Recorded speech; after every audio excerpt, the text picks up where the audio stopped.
Okay, now let us begin the first session. For the first session, we are pleased to invite Professor Dr. Fatwa Sari Tetra Dewi, M.Ph. PhD, of the lecture from the Department of Behaviour, Environment and Social Medicine, FK-KMK Universitas Gadjah Mada, to deliver the overview session. Please welcome Prof. Fatwa. Monggo Ibu. Thank you, Silva, for the time, and also thank you, Glenn, for your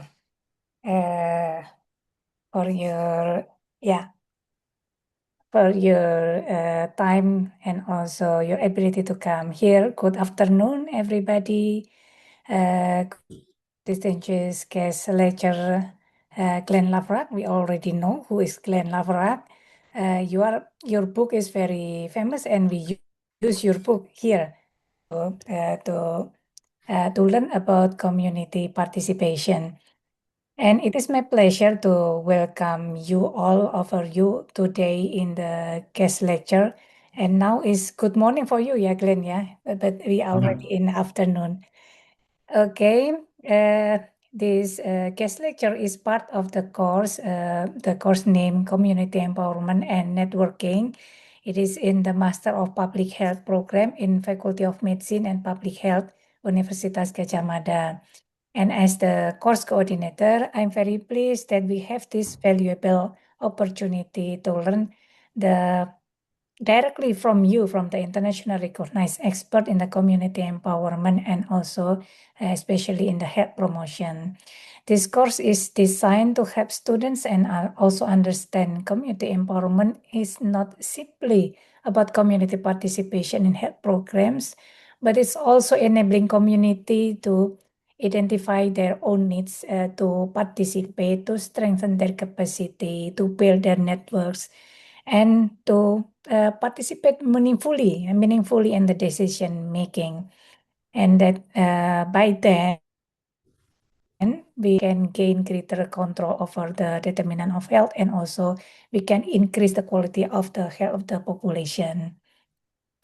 Today, we are going to have, I need to give you a little bit about the overview of the community empowerment that happened in Yogyakarta and also in Indonesia. There will be round 3, but it will be very short one, just to give Glenn Laverack about how we do the community empowerment for health in Indonesia. And perhaps you can give us some perspective of what do you think about that, and then we can continue with your presentation and we can discuss about it. Let me, Mbak Silva, please tell me if I have my time is over. Yeah,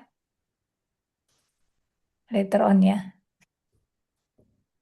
Yeah. So it is a little bit about the community empowerment for health that we have. We have some project, but in this session we will going to show you at least 3.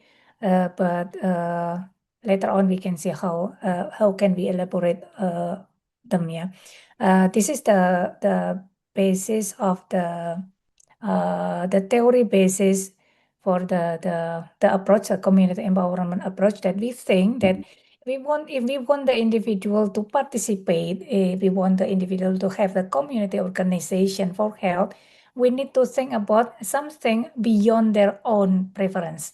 So it will depends on the interpersonal organization, community, and also the public policy where the people are. So by that, we need to think not only in the individual level, but also trying to encourage in the community, at least in the community level and also in the policy level, to have the encourage the participation.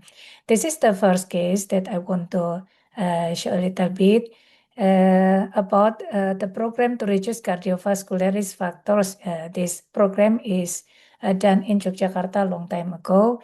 We call it as a PRORIFA, and it consists of 5 steps or 5 milestones that we did. So the first thing, we were trying to building the trust with the community leader by then, we aim to have a bargaining goals of what are we going to do, to improve the health of the community. And by that, after we have the building trust and we have the mutual goals, then we go to the second step, which is the raising awareness, where we are trying to understand each other. What is the community know about the cardiovascular disease, and what we know about cardiovascular disease? We then make a communication, and then sorry, by then we already understand each other. Then we can understand what is the problem, the underlying problem of cardiovascular risk factors in the community. By that, then we are trying mutually to develop a program together. What kind of program that can be a solution, a solution for that problem.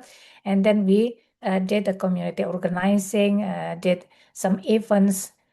So we split the responsibility. What is our responsibility? What is the community responsibility? The leader, the cadre, and also everybody else. So we are trying to organize and also doing the action together. And after those activities are being the showing the sustainability, initiation of sustainability, then we are trying to insight from the field, and we are trying to initiate the maintenance. And by then, we hope that the continuation of the program will then be more better, yeah. And this is the second program that is in Sukunan, Sleman, Yogyakarta. It is in our district in Yogyakarta province in Indonesia. And this Sukunan is already developed a long time ago. It is already famous for ecotourism village. Perhaps one day, if Professor Grant attending in Yogyakarta, if you are here, we can accompany you to visit this village. This village is located in Sleman Regency, and it is started, This action is started already a long time ago, 23 years ago, as a grassroots movement to solve local waste accumulation. So the concept is transforming a clutter village into a world-renowned ecotourism model. So they are trying to have a collective civil action. Yeah. So they have so many green innovations such as waste bank. So it was started by only one family, and then by the family is already comprehend with the skill of how to make a waste bank.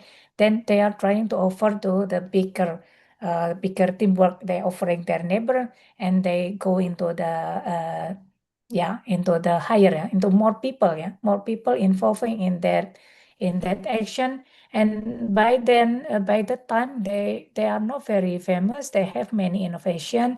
Other than waste bank, they also have the upcycling craft, they have the composting and also biopores. They have the eco technology such as wastewater treatment and also rainwater harvesting, and so many things that they have done. And it's a really amazing village that they have. And because this is already famous, so many tourism from the foreigners and also the local, they visiting the village, and they can have some activities and also amenities such as the educational study tours, and they can also having a workshop. What kind of workshop? There are many that they offer. It can be interactive session of how to make a recycling paper and how to make the organic composting. I have been attending the workshop, participating in the workshop. And it was really nice, and also it was really refreshing. And it's really nice that I can comprehend some new skill of having this organic composting. For example, in urban area, it is still possible to have organic composting, for example, and the facilities and takeaway, it can be they providing local homestay. They're organizing themselves, having the homestay into their neighborhood, and they have a certain organization structure to managing the activities, and it is very nice that.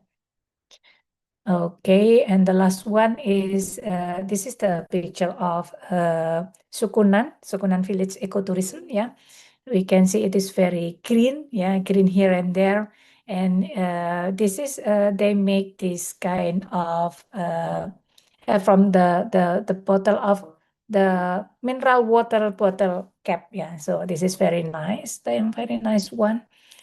And this is also we call it as the welcoming sign. Yeah, it is made from the trash as well.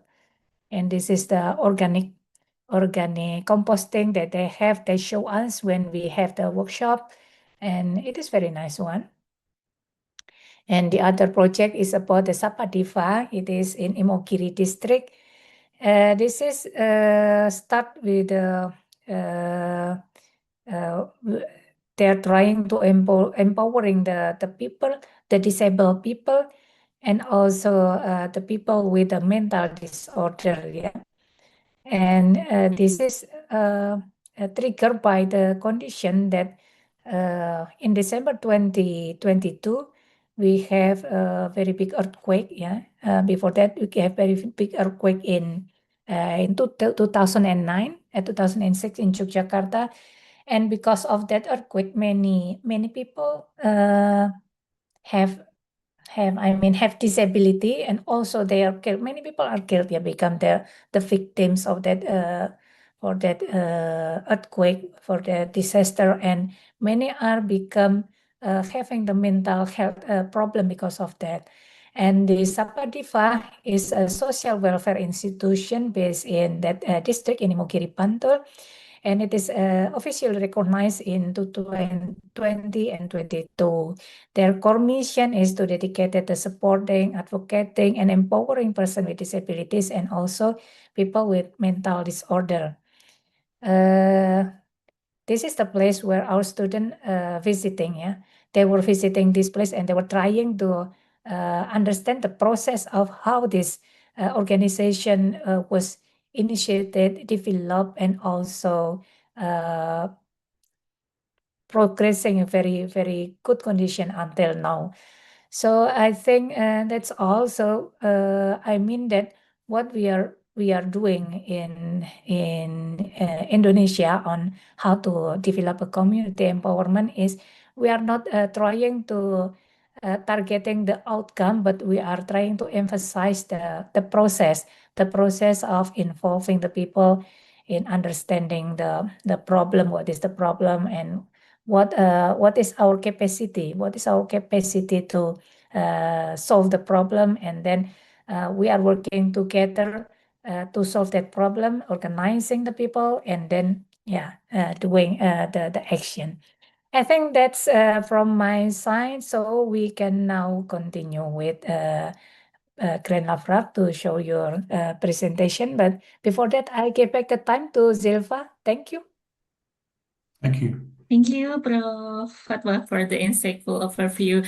And now we will continue to the main presentation, including discussion and Q&A session, which will be moderated by Dr. Supriyati, S.Sos, M.Kes. Please welcome Bu Supri. Okay, thank you, Mbak Silvani, for the time. Good morning, our distinguished guest, Prof. Glenn Laverack. And also good afternoon for everyone here, and Prof. Fatwa, Sari, Tetra, Dewi, and Ibu Bapak semua. I see here Pak Sakri from the Ministry of Health. We are so happy because all of you come from many kind of institution, from the Master of Public Health, and also from the PhD student in Faculty of Medicine, Public Health and Nursing, and also from others, for example, from the Ministry of Health. Okay, so welcome to today's guest lecture with topic Conflict Management in Public Health, Building Resilient and Collaborative Communities. My name is Supriyati, and it is I'm so glad to be here to serve as moderator for today's session. So over the next 40 minutes, we will explore how mastering conflict resolution can actually transform from public health friction into the catalyst for community resilience. So to unpack the crucial subject, we are incredibly, we have Prof. Glenn Laverack. Yeah, he is a young professor in the College of Medicine and Health Science, United Arab Emirates University, and with over 25 years, is it right, Prof. Glenn? 25 years, he has an experience on health promotion and also community empowerment. Yeah, cross culture. Yeah, I mean, Prof. Glenn have many experience related to the health promotion and also community empowerment. So, yeah. So please, please join me to welcome him to this session. Prof. Glenn, the floor is yours. Yeah, can you put the slides back up? I had the slides there, but they Sure. Yeah, we can will you help you put me back to onto use that the slide. screen and then yeah, well, maybe I should upgrade my profile because you know what? I now have more than 40 years experience. 40 years experience in public health in over 50 countries and more than 100 projects. I've been contracted Wow. with a contract to more than 100 projects in over 50 countries. So yeah, before you know it, your life has gone past you by very quickly. Your professional Okay, thank you. Sorry. anyway. Yeah. No problem. I mean, I should update my profile. Good. So thank you for the invitation today to talk about this really important subject about conflict management, conflict resolution in the context of public health programs.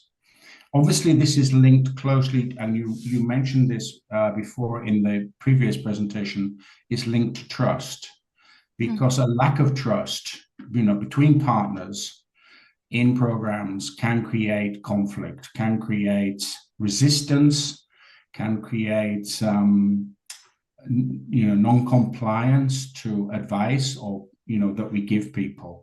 So I'll talk a little bit about that. Trust building is another area that I've been working with people in Italy, and I published a paper on that, and I'll send you a copy of that paper so that it just gives you an interest, because one of the issues about trust is it's a bit of I think professionally people always say trust takes a long time, you have to spend a long time building trust, but as we know in public health, many programs are short term.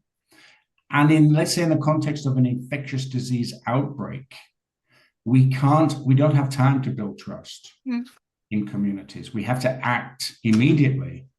So I have been thinking about ways in which we can fast track, we can speed up this process of building trust. So that's something you might be interested in. These are the objectives today, to understand what conflict management is and look at some of the strategies that we might use that have been used before, and to talk to the participants here with questions and answers, and to talk about the sort of issues that may come up in your cultural context, because I think this is the important thing, looking at the model you're using, the socio-ecological model, which is a broad-based model, which is a good model to use, because empowerment can mean different things in different socio-cultural contexts, and how we approach the issue of empowerment in Indonesia might be different how we might approach it in Sweden, for example, or another country.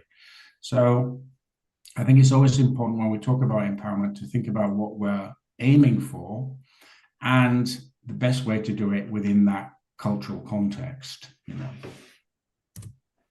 So let's just for a second think about what we mean by conflict here, that it's often caused, this tension is often caused by poor communication between program partners, us, or people we're trying to reach, the beneficiaries, the end users, for example. Poor experiences of service delivery, poor information flow, not giving enough feedback, weak leadership, internal struggles between different partners to get access to limited resources within the program, or decisions about getting access to decision making. And also, in many programs, it's not clear of the role and the responsibilities of what the different partners are. So to me, from my own personal lived professional experience, these are also some of the issues that I've come up against, and I'll mention them later in the talk. But conflict is not necessarily negative. It can have both negative and sometimes positive, be a negative or positive part of a program. Negatively, it can take tension away from what we're trying to achieve, what the program aim and objectives is. It can provide a split between different groups or communities or within communities, and can undermine the success of interventions. And I'll talk about that a little bit later. You know, conflict has had direct impact, for example, on immunization programs, where people have not immunized their children because of issues that have arisen out of conflict. But we also have to consider that conflict can, in some ways, be positive, because it allows, sometimes communities have conflicts already existing because of the historical context or the cultural context or the ethnic context.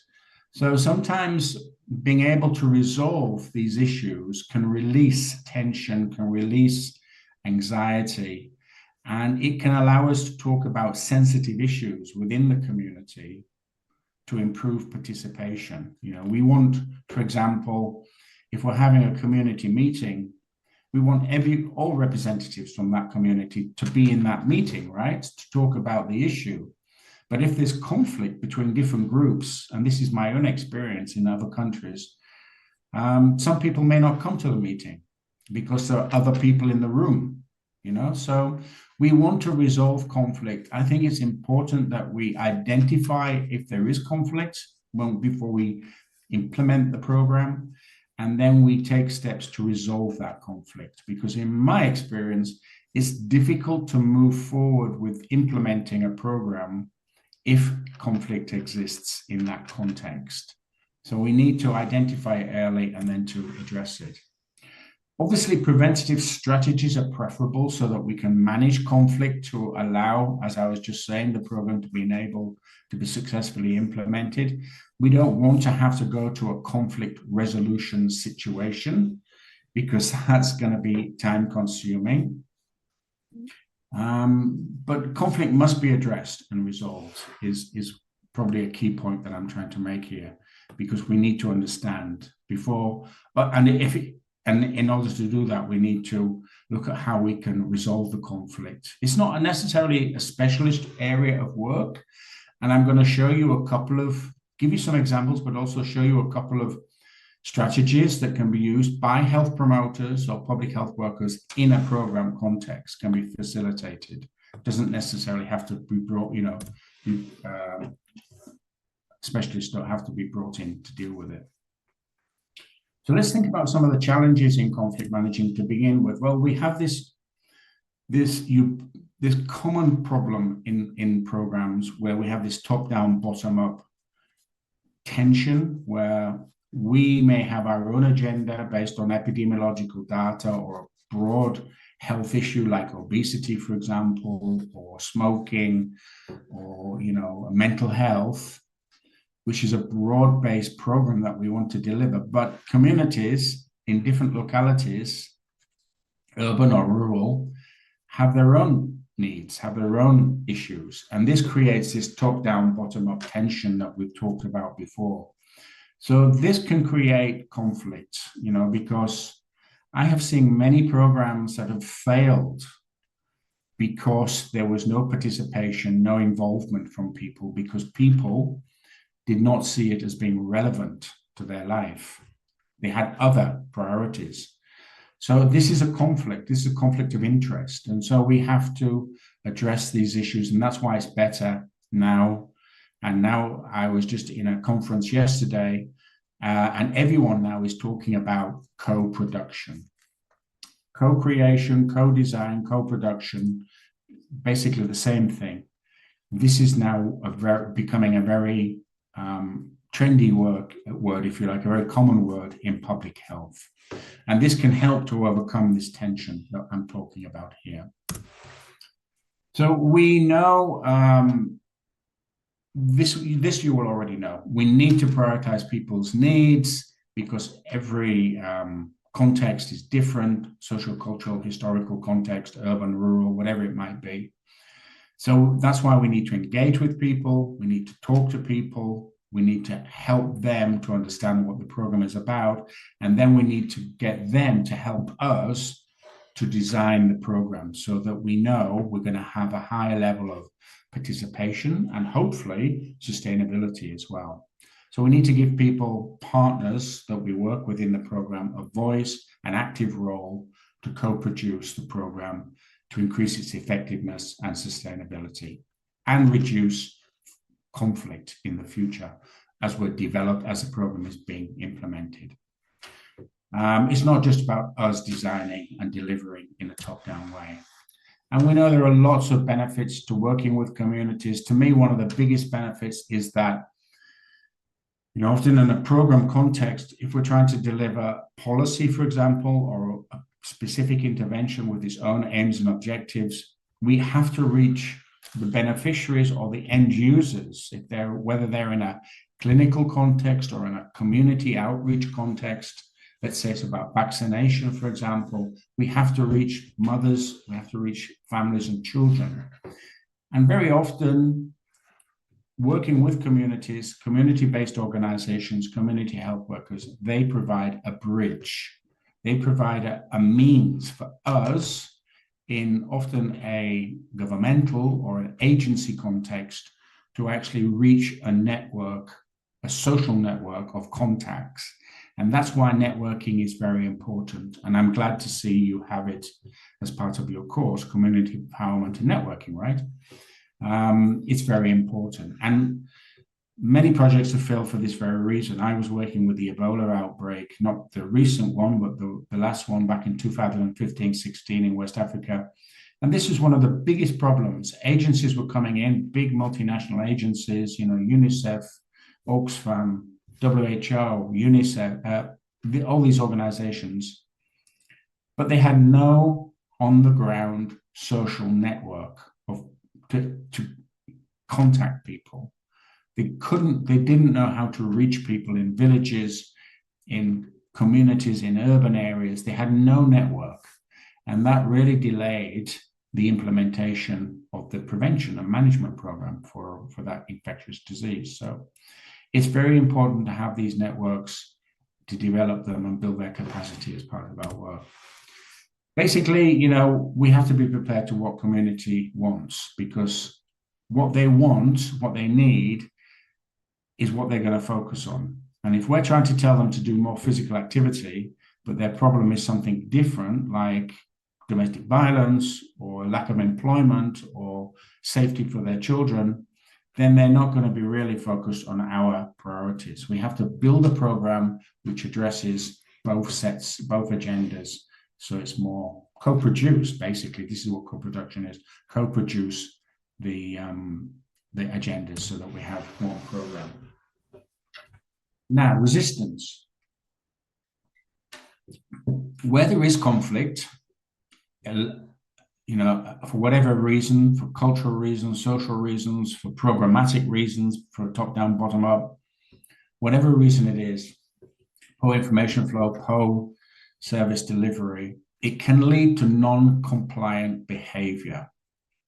And that means that people are not willing to change either their traditional beliefs or they're not willing to change their personal practice. So, for example, I'll just go back to that, quickly just go back to that Ebola, but it also relates to other infectious diseases like cholera, for example.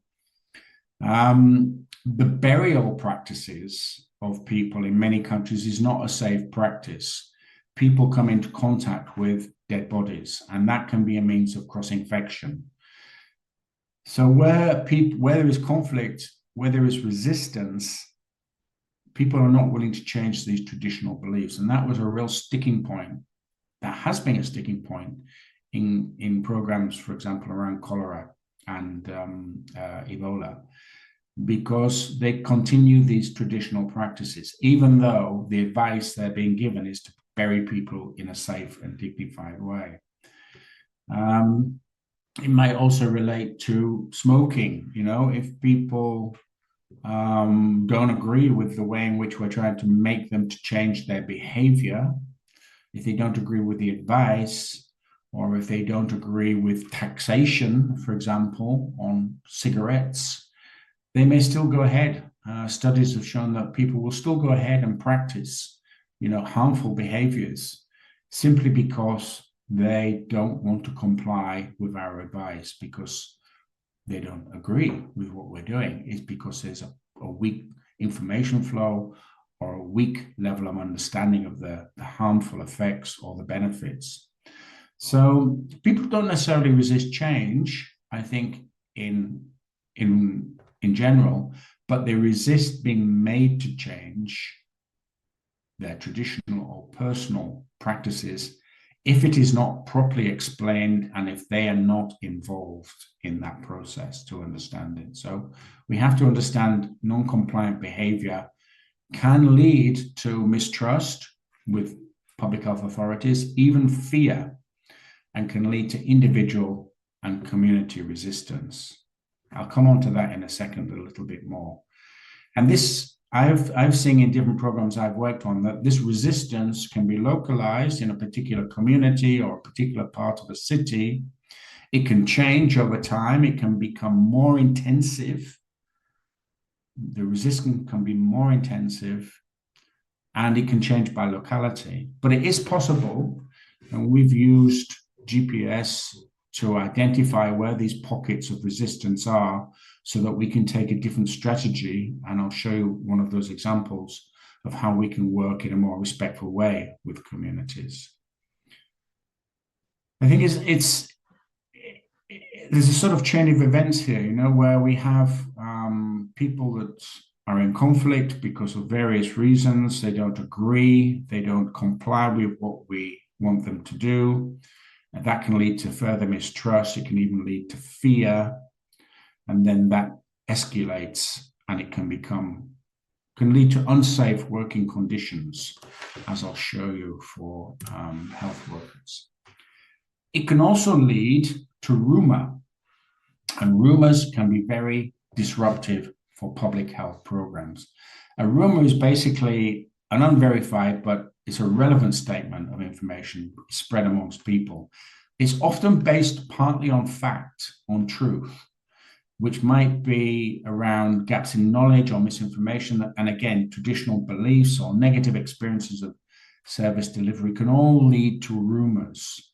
And in many programs I've worked in, there has been rumors, and these rumors create mistrust and fear that can directly affect programs, particularly where we're trying to deliver a product like a bed net and a mosquito bed net, or we're trying to provide clean water, or we're trying to provide vaccination. If there are rumors, negative rumors about those services that we're trying to provide, it can lead to people not using them.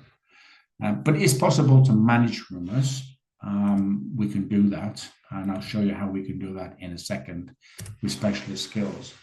So, for example, here's an actual case from Pakistan where a rumor was started that the government was using polio immunization campaigns to sterilize the local population. That the vaccination was sterilizing children so that they could not have children themselves, for population control purposes, family planning purposes. And yet in Pakistan, it's one of the highest number of polio cases, over 1 million children. And even with the support of political leaders for this program, health workers in remote areas where the traditional practice is the strongest were kidnapped, they were beaten, their vehicles were damaged, stones were thrown at them.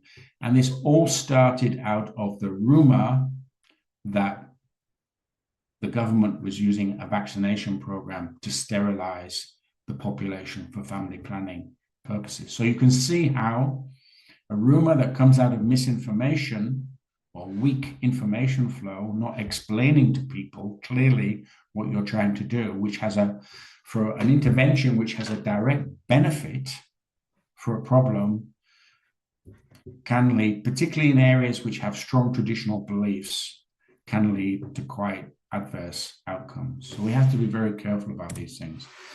Rumor management, I'm not going to go into it in detail, but just to show you that there is a very systematic approach for identification of the rumors on the ground, and then a sort of prioritization, looking at which rumors could be true or false, or which could be most harmful, often using a sort of committee of experts.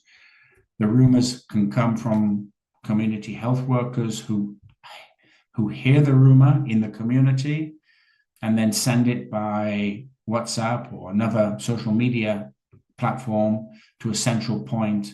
And then these rumors are looked at and decided how they can be dealt with through counter messaging, corrected, putting out information on those areas, to those areas which are correct, from a reliable and trusted source. It could be a health worker, it could be a peer educator, it could be through the family, or people themselves could directly go online or speak to a person in the community or go telephone to try and resolve the rumor. But the important thing is, if there are rumors, and I've been involved in programs where there has been some very strange rumors, like people taking body parts from people that have died from an infectious disease because they believe that by consuming that body part, that they will get a natural immunity, and that immunization didn't work.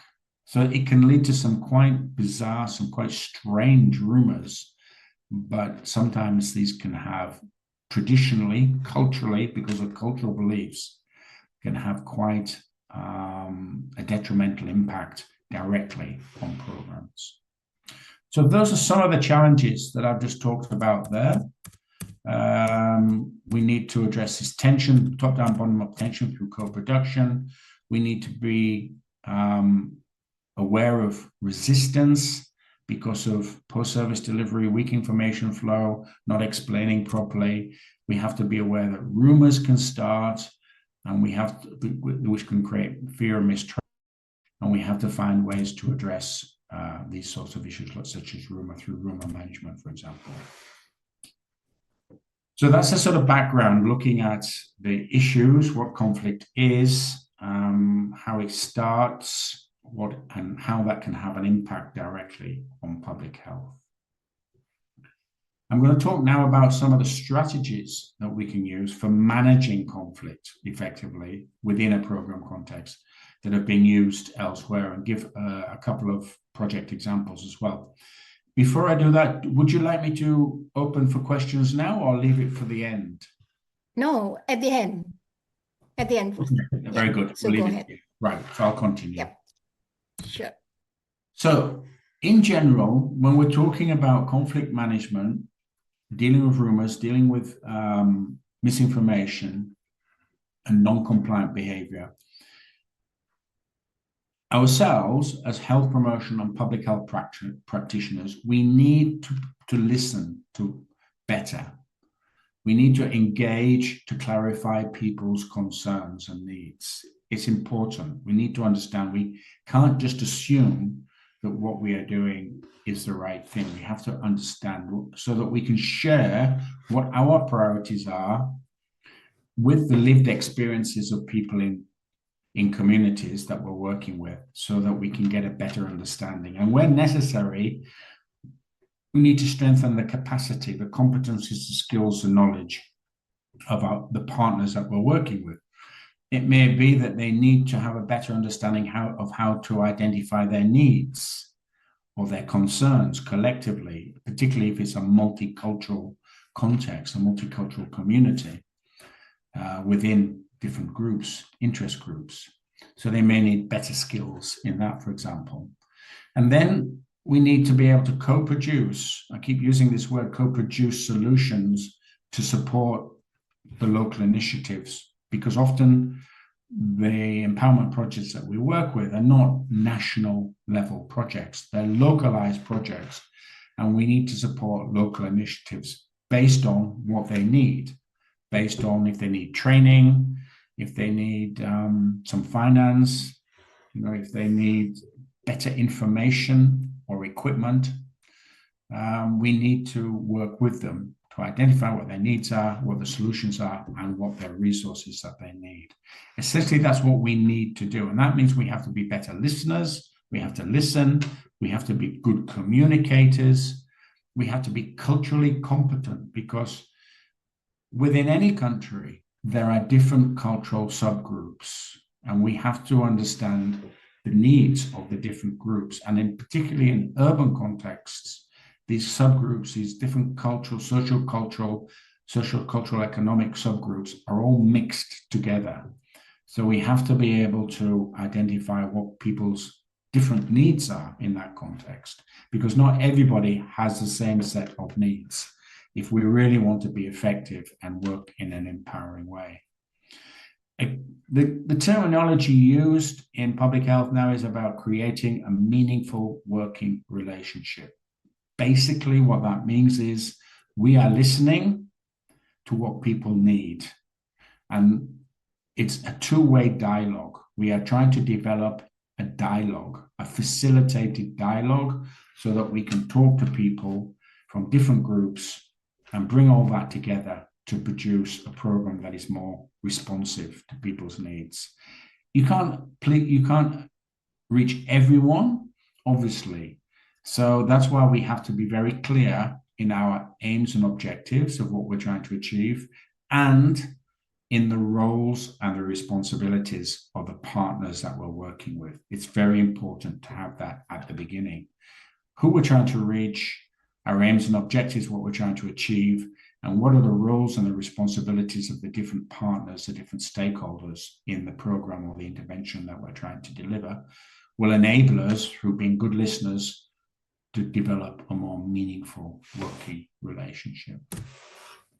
So good communication, regular information from a trusted source. It might be a health worker.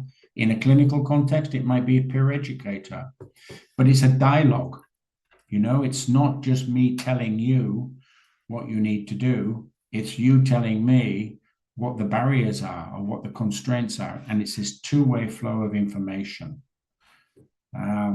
We can work through families, for example, family groups or community groups, to build on positive beliefs and practices where they exist, where we identify that they exist, for example, around hygiene, as you, composting, for example, as you showed in your eco-village. These are already practices that are going on. We are just making it more available, more accessible.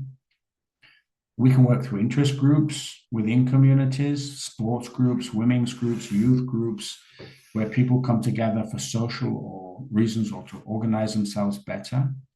So we can use them for better communication, not just mass media or digital devices like WhatsApp. We can also engage people, in a setting where they come together in groups. So we have to be better communicating. We have to look at all the options for our communication to make sure there's a good flow of information and that people understand what we're trying to achieve, so that for the reasons that we're trying to achieve them, so that there is no misunderstanding, so that there's no mistrust, so that there's no non-compliance, and possibly even people being in conflict with what we're trying to achieve, by what we're trying to deliver. Now, professional cultural competence is an area that's also growing very strongly in health promotion. I'm sure even with Indonesia, there are different cultural groups, religious groups, ethnic groups. We have to try to understand with the people we're working with, that we're trying to reach, we have to understand, their perspective of health and well-being in order to avoid areas of potential conflict. And this can be done through training of health workers, either in the workplace or through the curricula, such as the course that you're doing in the MPH. I'm sure you've got something there about cultural competence as well. There are different strategies, tools that we have, like workplace mentoring, the availability of cultural mediators. It's less about language and more about understanding the cultural context and how we work with people in different cultural contexts, what's culturally acceptable, our behavior, for example, how we approach communities, how we work with people. Having a reflexive professional practice, that's basically where we are trying to think. We take time to think about what we're doing when we're working with people in different social cultural contexts, or having even workplace policy where there's equality between different people from different cultural groups. So professional cultural competence, I think, is something that's very important now. Certainly in a clinical context, I see this happening much more through workplace mentoring and through the availability of translators and cultural mediators in hospitals, in clinics. But I've also had the same experience myself. I mean, I have to say I've worked in many different cultural contexts, and it's very rare, maybe in two contexts I've worked in, there was a protocol, a written protocol about before, if you're going to work with this particular, in this case, it was an indigenous community. If you're going to work with this indigenous community, these are the 10 things you must do. You know, you must wear certain clothing, or you must speak to the village chief first. You must, not come into the community in certain days of hours of the day, or certain days of the year because there are festivities, these types of things. But it's very rare in my experience to have any sort of cultural protocols. And I think it's important to have those, that people are aware before they, go into a different religious community or a different cultural community. They have some sort of a briefing. I mean, I'm talking about health workers, health professionals, that they have some sort of a briefing about what is culturally right and wrong, to help them with their work. Because it's going to avoid conflict, it's going to avoid mistrust, and it's going to enable you to, design and deliver your program more effectively. Here's a quick example from Italy where they were using around cultural competence. They set up a phone counseling service by people from the different groups, peer educators from the different cultural groups, to talk about that. In that case, it was HIV within migrants. And this phone line really helped newly arrived migrants. The number of calls was very high. It increased participation and reduced conflict because it improved information flow. And also the operators, the peer educators and the health professionals became much better aware of, cultural needs of different cultural backgrounds, different cultural needs that people had about HIV. For example, I'm sure it's the same in Indonesia, but in Italy with certain migrant groups, women speak to women doctors. They don't speak to a male doctor, particularly about issues around sexually transmitted diseases. In Italy, a male doctor will speak to men or women. It doesn't matter. That person is a doctor. But at that time, they were not aware of this. So obviously, it was culturally inappropriate. And it also meant that you had less cooperation from your patient if you were a male doctor and she was a woman from, Sudan, for example. So things that might seem obvious to us now, at that time, in practice, in a clinical context, they were not followed. So I think it's important to think about these, to avoid conflict, to avoid mistrust, to avoid fear, to avoid non-compliance. It's good to think about having some sort of a cultural protocol for working with different groups. Now, here's two quick projects. In the UK, there was tension, the AgSAF project. There was inter-ethnic tension between youth groups, which affected the implementation of school health programs. Youth would not play sport together, they would not sit together in the same room, or they would be continually fighting. So they recruited trained facilitators in conflict resolution to work with these youth groups to reduce tensions and to try to build a better working relationship with youth groups in the community and with youth groups in the school.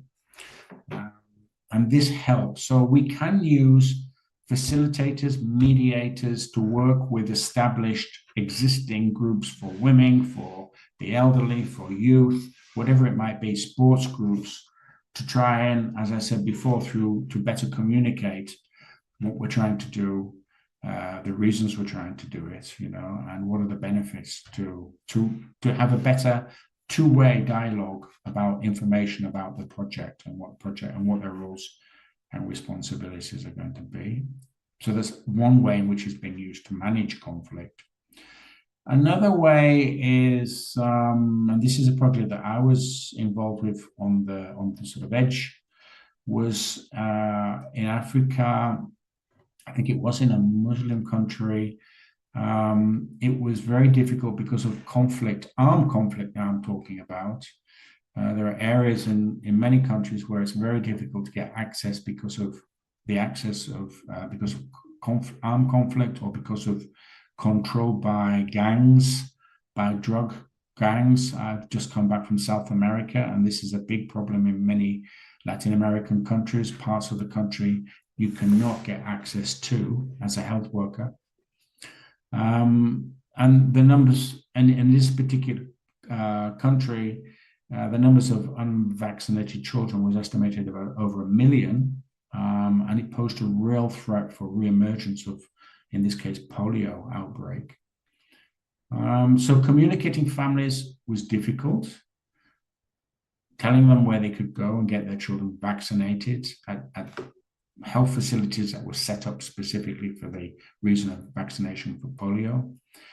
And also it was unsafe for health workers to go into these areas because they were being stopped and attacked by, the groups that were controlling that, the armed groups that were controlling it. So they used radio and they used short message SMS messages on telephones as a platform to provide information, and so that families could send back questions asking for more information. We could use various platforms now in other countries. Where was I talking about recently? In the Yemen, for example, in the Middle East, WhatsApp is very popular. Almost everyone uses it. So whatever platform we're using, we can use this as a means of reaching people to try and manage to overcome these issues of conflict, to try and better coordinate our programs.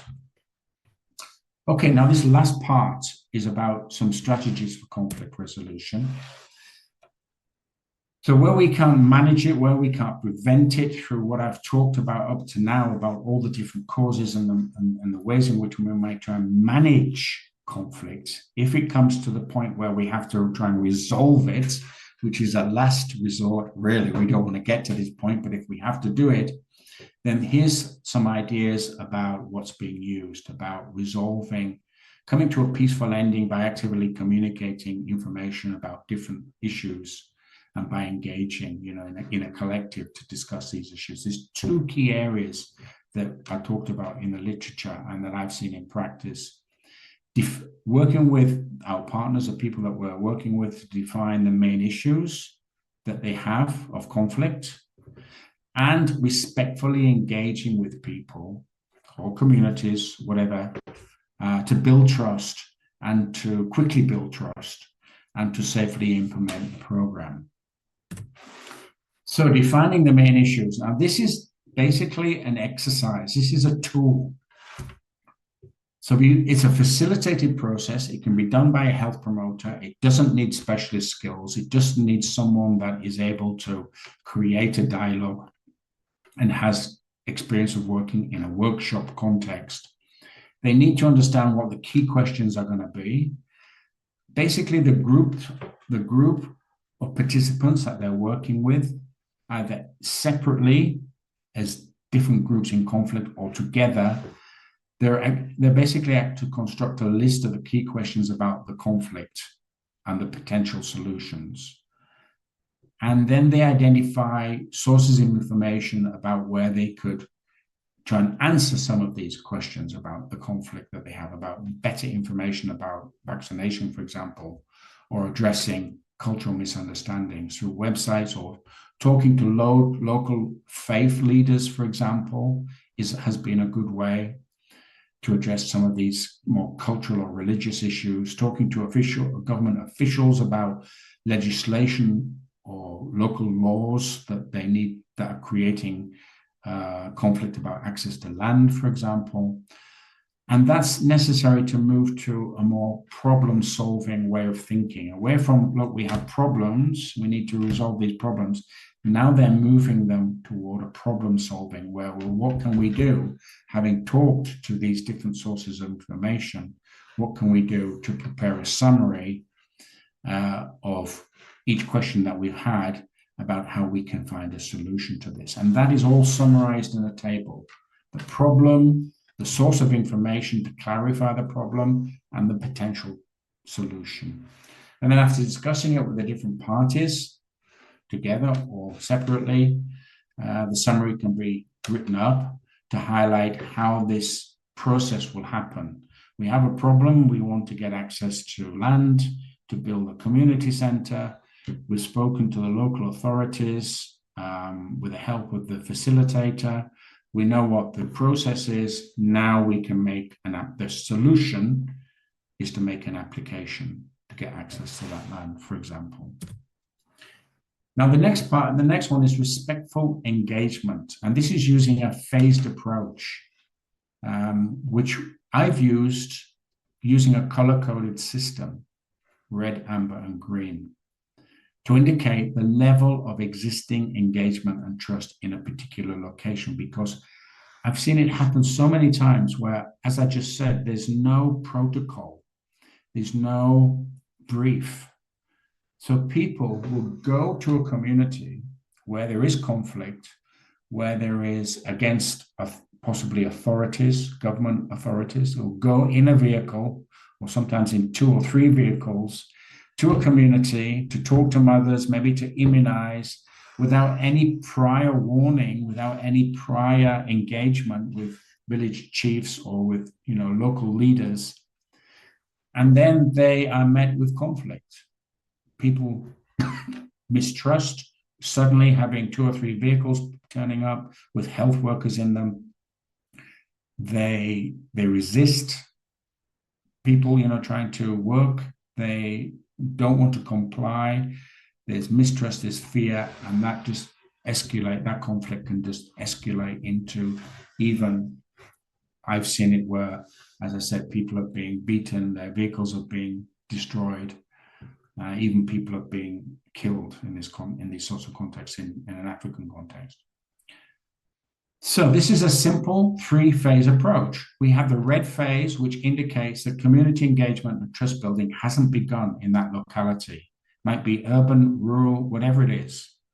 And that personnel should not enter that location until it's safe and respectful to do so. And that's the next phase, the amber phase. The amber phase indicates that trust building has started and that engagement has started with local leaders or, local chiefs, whoever they may be, or the local mayor, whoever that might be, and that personnel can enter the location with the permission and with prior communication with the identified local representatives in that community. Not just go there and ask to speak to somebody. Before you go, you contact them. They've already know about the project. They already have discussed the aims and objectives. You have a focal point, a local person, representative. You can enter that community through that process. And the green phase is that trust has been built, engagement has been built, the history there. People can come and go into that community as, to deliver the program objectives or activities or interventions. And they can work with the people there, with the occupants of the community or with the local chiefs. It's a simple red, amber, and green. It was very simple. We used it along with GPS so that we could, within a particular area, district, We could identify which were red, which were amber, which were green, so that our health workers on the ground, because in that particular, the context I'm thinking of, there were people from different agencies working, trying to deal with an infectious disease outbreak. So you'd have, one agency going to a community one day, and then the very next day you'd have another agency going, because agencies tend not to talk to one another. Even government departments tend not to talk to one another. But having it on a sort of map where people could see red, yellow, red, amber, or green, they knew where they could work and where they couldn't work, and if they had to give prior notice, or it's better just to avoid completely that area. So these are two quick strategies that can be used. This is what we used in practice. This gives you an idea of, this was taken from the project report that I wrote, showing that the red phase, amber phase, and green phase, and basically for each team that were going into that community, this was again in relation to Ebola, showing, and this is particularly important because, this particular disease is very sensitive. People are very sensitive about it, a lot of fear about it. So people just turning up in 2 or 3 vehicles, it could be with a cholera outbreak, it could be COVID, or it could be anything. People just turning up in vehicles created fear, created mistrust. So that's why it's very important to use this 3-phase.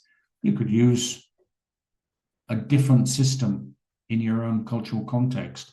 Maybe the color, I use this obviously because of the traffic light on a road, it's stop, wait, go, just an easy way of thinking of it. But in Indonesia, it might be easier to use a different method, stop, wait, and go. It just leads to a more respectful level of engagement and trust building in a more phased way, rather than just going in and trying to get things sorted. Now, I don't know if you've seen this book I've written.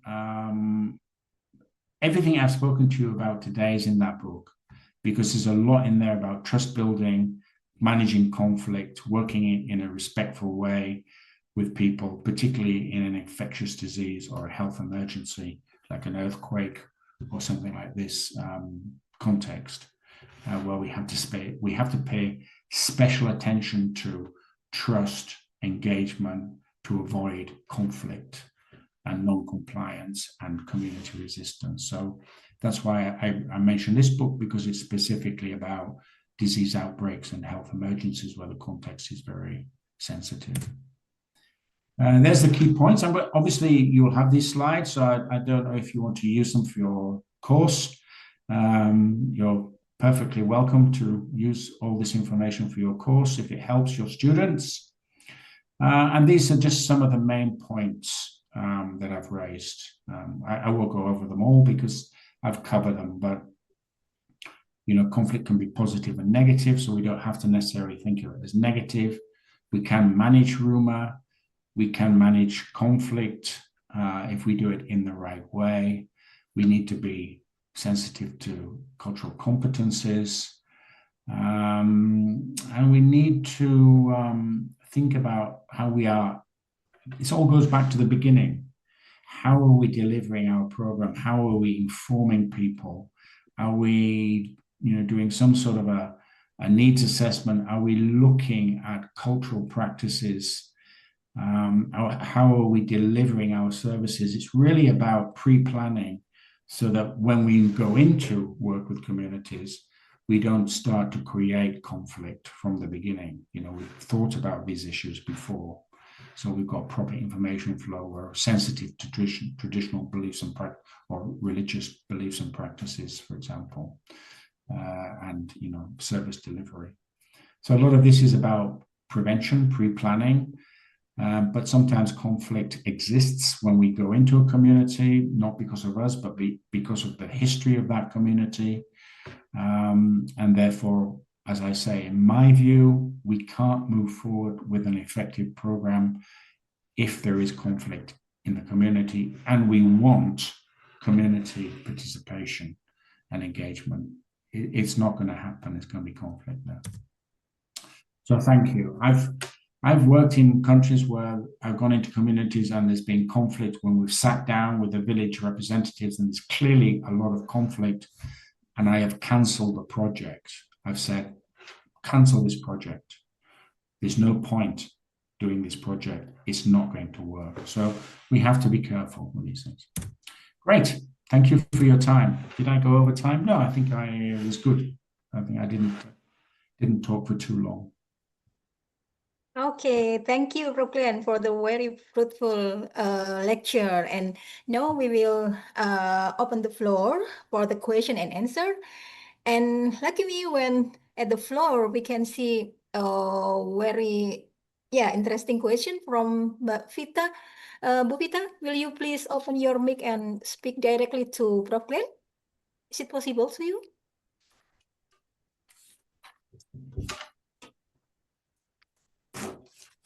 Hello? Thank Bu you. Vita? Yeah. Okay, yeah. Thank Please. you. Thank you for great session and presentation, Prof. Fatwa, Bu Pri, and Prof. Glenn.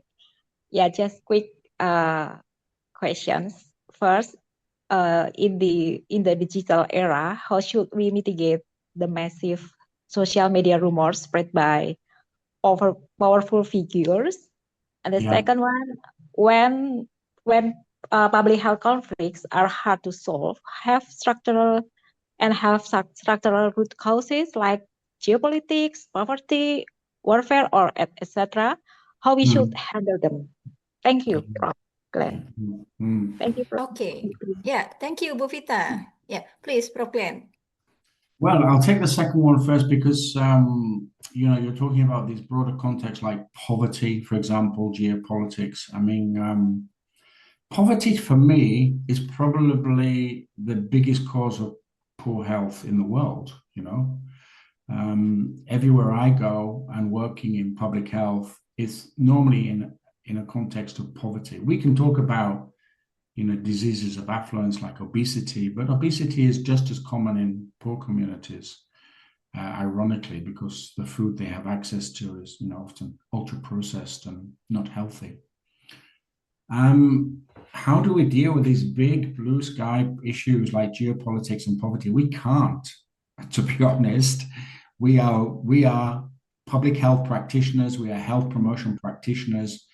We have a job, we have a terms of reference, we have to deliver a set of objectives down and, within a program, which is often targeting specific groups in poverty or marginalized or newly arrived migrants or whatever they might be. So I think unless you are politically orientated and you yourself as a person want to be involved in some social movement, or political movement, but I think that is a personal choice. Professionally, I think we have a job to do, but you still have a voice as an individual, as a professional. If you want, as part of your professional association or as an individual, you can engage in other activities. But from a public health perspective, I think it's difficult on a daily basis to get involved in these broader issues.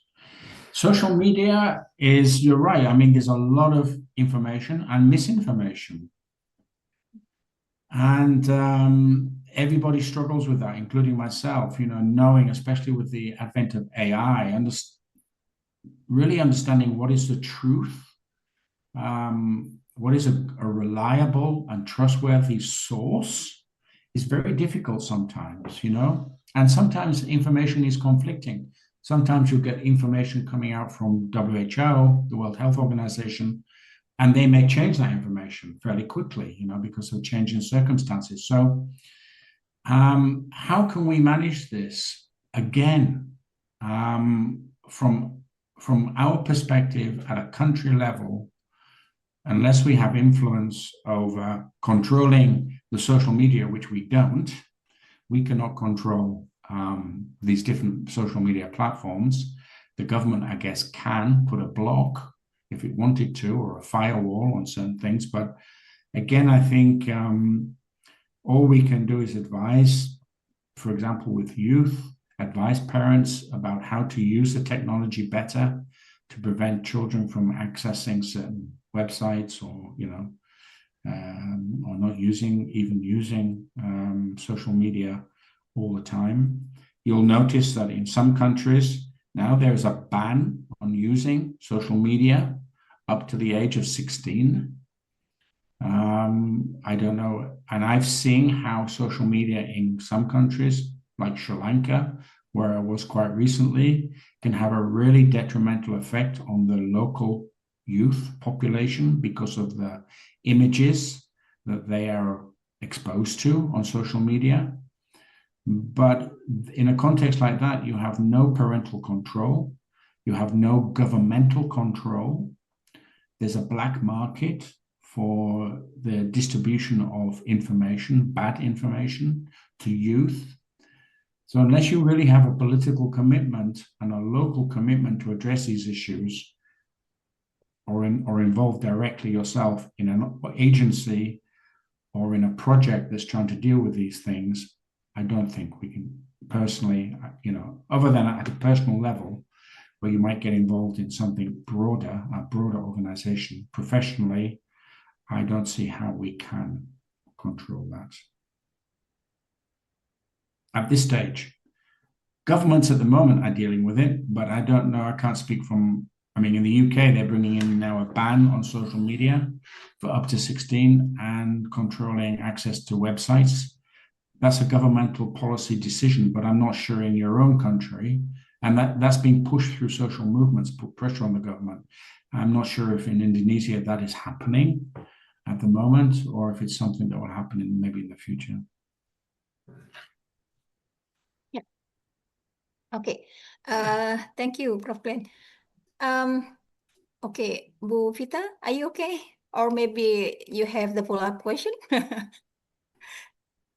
From the floor, we have another. Thank you. Yeah. Okay. Yeah, from the floor, we have another question, Prof. Glenn. I will show you here. Yeah, from the Irlin Valderity, that's in public health network. There is often a power imbalance between donor and also government and local communities. So how can conflict management address situation where the community feel dictated to rather than empowered? Okay, right. Thanks, Ilin. This is a good question. And as I was talking in the presentation now, governments want to be seen either for right reasons or just purely for publicity, but they want to be seen to be working in a more meaningful way with communities. And that means engaging with communities. I think now people, talk about participation, not in a meaningful, not in a way that they feel is effective, because we've been through that debate about participation. We need more than participation. We need meaningful engagement, authentic engagement, as some people call it, but in a program context so that people really feel part of the process of design, implementation, evaluation, what issues we're addressing, in what time frame and where, for example. We need to go through this process of co-production, where we, from the very beginning, this is a social process, the very beginning, we engage with the representatives of the community that we're working with, and they're involved with planning, implementation, evaluation. Their ideas are being fed into the design, for example, and they have a role and a responsibility for how this program is delivered. In a way, it could lead to certainly a greater sense of ownership of the program, but also to more sustainability, longer term sustainability.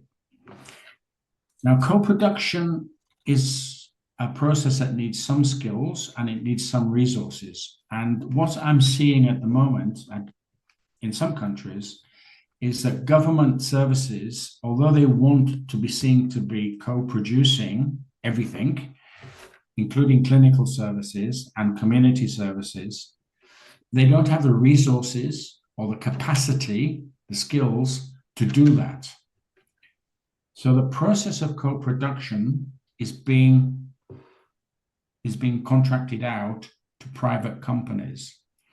And they will come in and they will do, often it's just a one-day intensive workshop, using techniques such as hackathons, what they call a hackathon, to feed off ideas. Now, I was talking to someone yesterday that had done this, a private company, and in one day, when talking to the representatives across the program, could be private investors, could be community members, health workers, whatever, they came up with 244 ideas for this project. 244. But they only wanted 5 ideas. So they had to prioritize 244 to 5. So already you can see the problem with using this type of an approach. And often what happens is, you know, co-production is similar to other bottom-up approaches. If it's not done properly, then it does not lead to empowerment. The community members are part of the process of needs assessments in the co-production workshop, but the delivery, the later delivery, let's say it's about building houses or solar power, for example, this is led by other stakeholders like investors and developers. So when we're using this co-production approach, we have to be careful. We have to take it forward as a long-term continuing process of social involvement, where we're trying to give people more control so everybody has the best outcomes. In other words, we have to use an empowerment approach. Otherwise, this whole discussion about co-production at the moment is not going to take us anywhere. It's just going to be yet another convenient way to feed off local ideas. 244 in a day that have to be prioritized to 5. Doesn't work to me. I don't see how that's possible, but this is how it's being done at the moment. So we have to be careful. I wrote a paper recently and published it about is co-production an asset for health promotion? Because it may not be an asset. Maybe we may be just, maybe just another, term or technique that we use, and then next year we'll be talking about something else, So let's be careful, because it is an opportunity for empowerment as well. Okay, thank you, Prof. Glenn. Okay, does anyone have another question? Maybe last one, for the last one question, please. Yeah.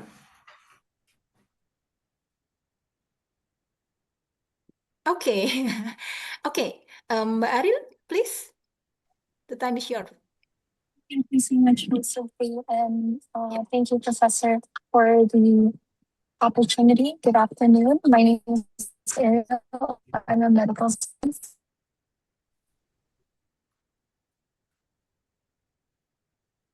A small island community in Kepulauan Seribu.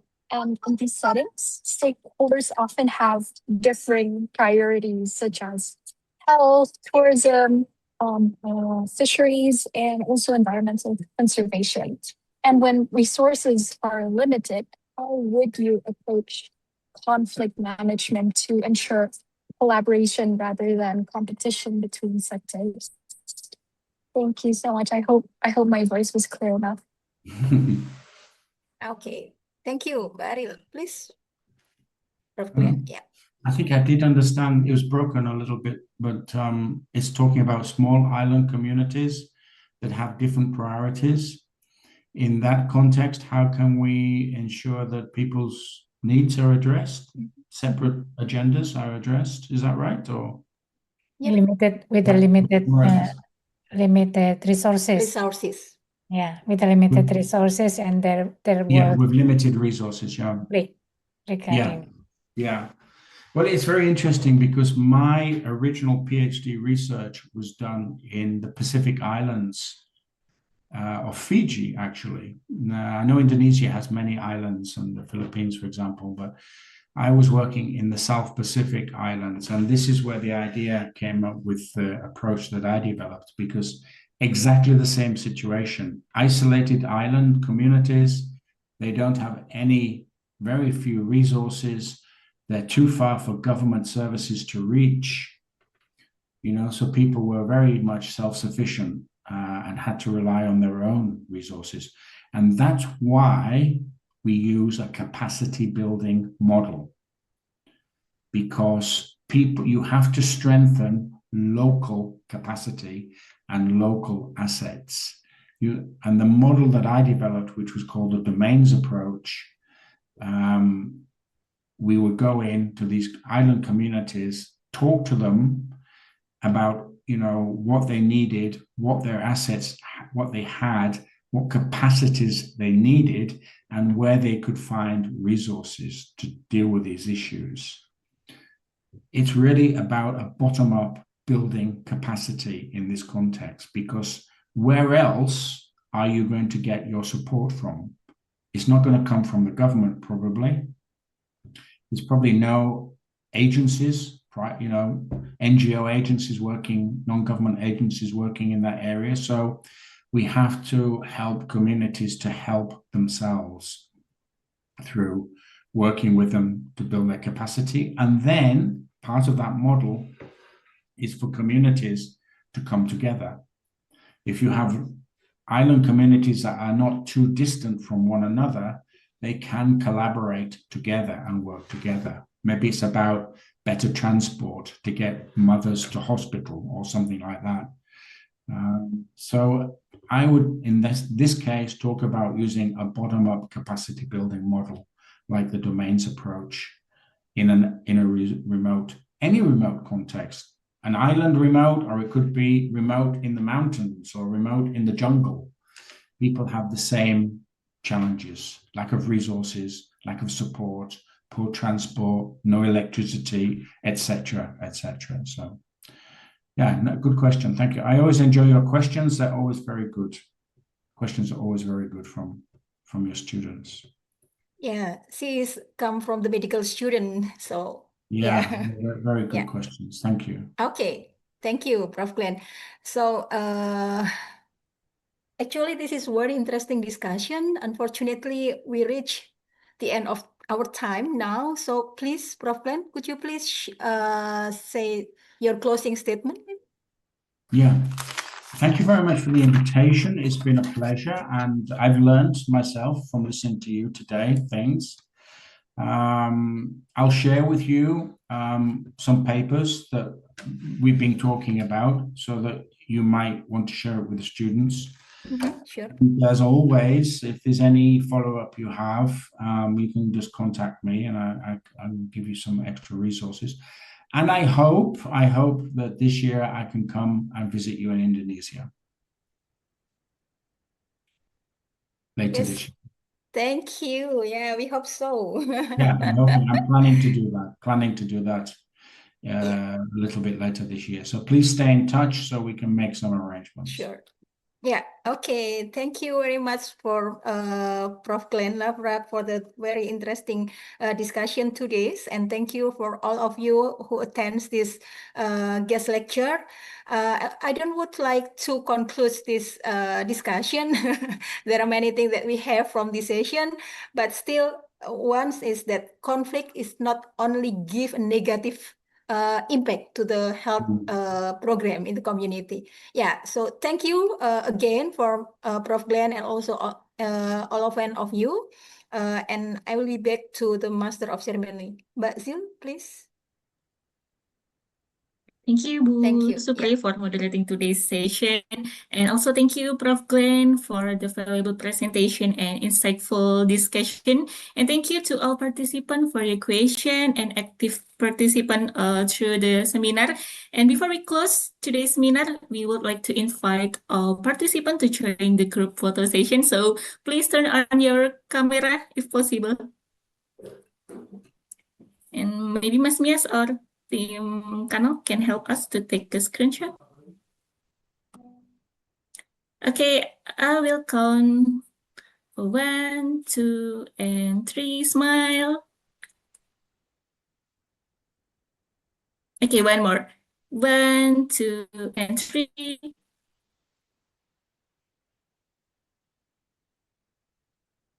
Okay, thank you everyone. And so yeah, we have now come to the end of today's seminar. We would like to thanks Prof. Glenn, Prof. Fatwa, and Bu Supri, and all participants for joining us today. We hope this seminar has valuable insight and meaningful discussion for all of us. And thank you for your participation.